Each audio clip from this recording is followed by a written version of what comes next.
Assalamualaikum warahmatullahi wabarakatuh.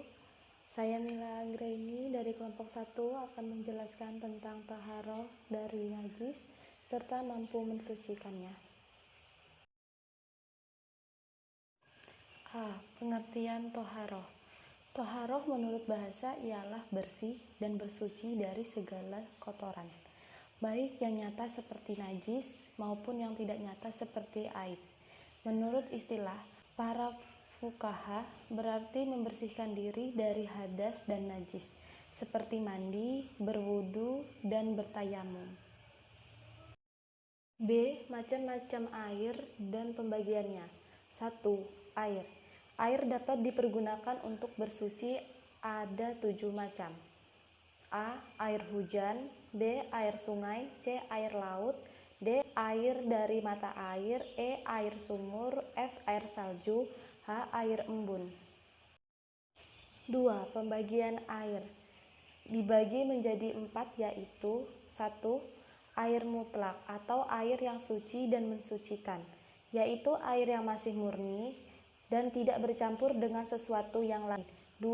Air musyammas atau air yang suci dan dapat mensucikan tetapi makruh digunakan, yaitu air yang dipanaskan dengan terik matahari di tempat logam yang bukan emas.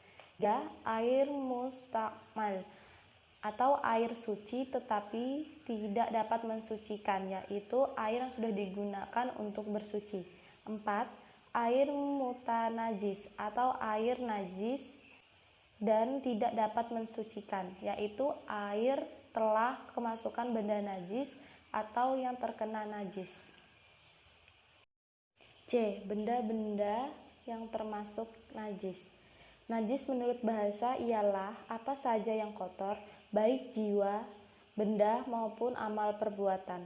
Sedangkan menurut fuqaha, berarti kotoran atau yang bentuk zat yang mengakibatkan sholat tidak sah. Benda-benda najis. A. Bangkai kecuali bangkai ikan dan belalang. B. Darah. C. Babi. D. Khamer dan benda cair apapun yang memabukkan.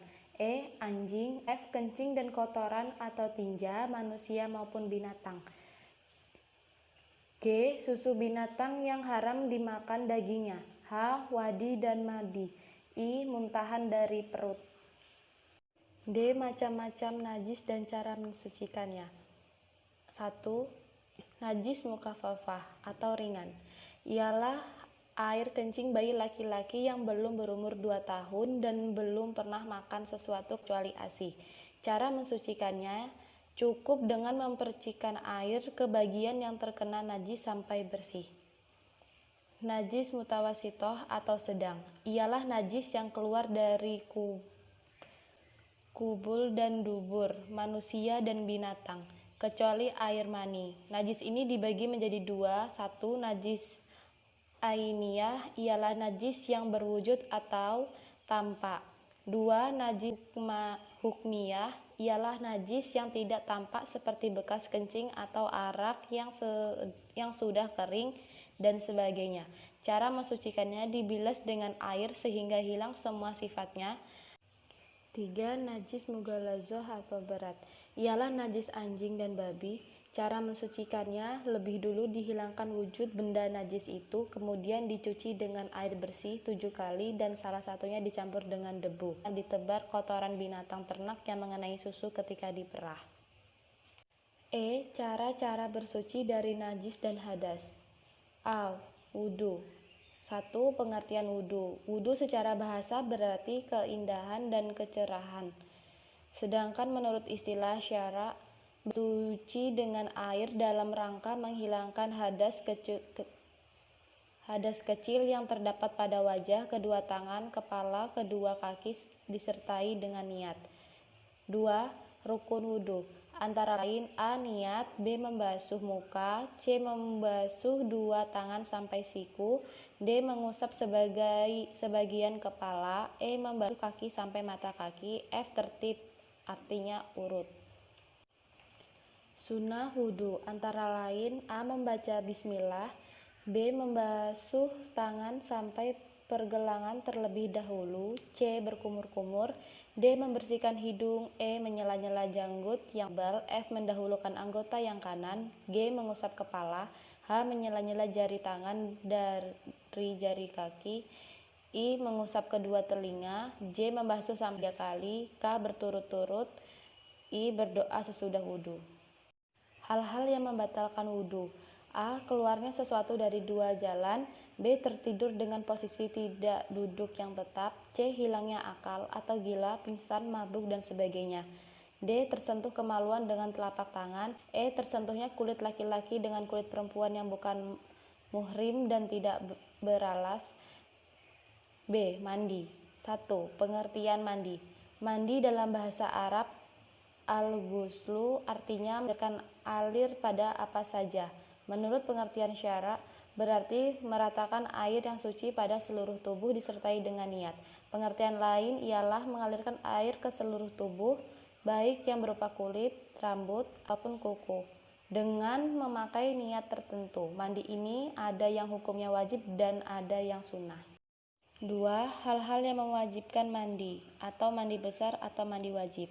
A. Hubungan suami istri, B. Mengeluarkan mani, C. Mati, D. Haid, E. Nifas, F. Wiladah atau melahirkan. Rukun mandi: A. Niat, B. Menghilangkan najis bila terdapat pada badannya, C. Meratakan air ke seluruh tubuh baik berupa rambut maupun kulit. 4.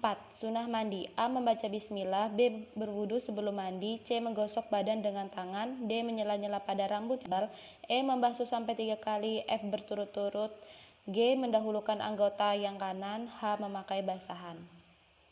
Pengertian tayamum adalah salah satu cara bersuci sebagai ganti berwudu atau mandi apabila berhalangan memakai air.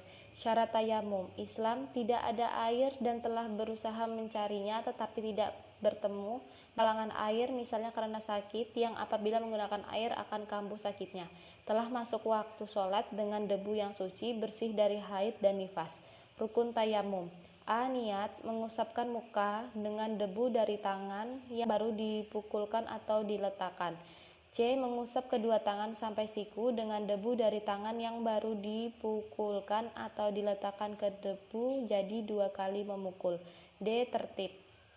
Sunnah tayamum: A. Membaca bismillah, B. Mendahulukan anggota kanan, C. Menipiskan debu di telapak tangan, D. Berturut-turut. Hal-hal yang membatalkan tayamum: A. Semua yang membatalkan wudhu, B. Melihat air dan sebabnya ketiadaan air, C. Karena murtad. Wassalamualaikum warahmatullahi wabarakatuh.